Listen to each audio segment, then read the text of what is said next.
Hi friends, welcome back to our channel Rama Manjusha ముచ్చట్లు.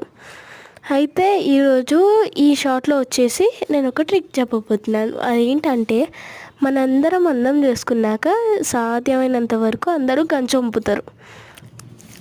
ఆ గంజిని మనం వేస్ట్ చేస్తాము, పాడేస్తాము, మనం దేనికి వాడము. అయితే మన ఏమైనా శారీస్ అయినా షర్ట్స్ అయినా ఉంటాయి కదా, వాటిని ఐరన్ చేసుకోవడానికి బయటకు పంపించేస్తాం డబ్బులు ఇచ్చి. ఆ డబ్బులు ఇచ్చే బదులు ఈ గంజి ట్రిక్ ఒక్కసారి ట్రై చేయండి. ఒకసారి మనం ఏమైనా షర్ట్స్ కానీ అట్లా ఉంటాయి కదా, వాటికి పెట్టుకోవచ్చు. ఏం చేయాలంటే, ఒక బకెట్లో ఒక జాలి పెట్టి మనం ఆ బౌల్ నుంచి ఆ జాలిలోకి ఆ వాటర్ని అంతా పోసేయాలి. ఎందుకంటే అన్నం ఏదైనా మీగడ ఉంటుంది కదా, అన్నం ఏమైనా ఉంటే అందులోనే ఉంటుంది. ఎందుకంటే మళ్ళీ ఆ అన్నం బట్టలకి అతుక్కుంటే మంచిగా అనిపించదు.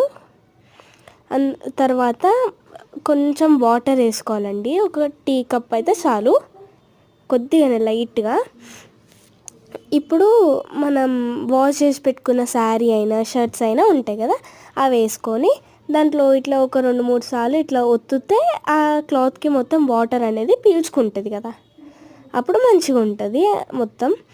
ఒకవేళ అలా ఒత్తలేదనుకోండి, కొద్ది దగ్గర మాత్రమే గంజి అప్లై అయినట్టు ఉంటుంది, మిగతా మొత్తం మామూలుగా ఉంటుంది క్లాత్. అలా ఉంటే బాగుండదు కదా, మనం శారీస్ కట్టుకున్నప్పుడైనా షర్ట్స్ వేసుకున్నప్పుడైనా.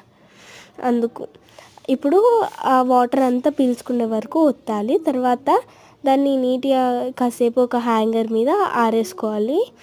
ఆరేసుకున్నాక దానికి ఉన్న ఎక్స్ట్రా వాటర్ మొత్తం అనేది ఒడుస్తుంది. ఇప్పుడు అది హ్యాంగర్ మీద నుంచి తీసేసి మనం పైన ఆరేసుకోవచ్చు.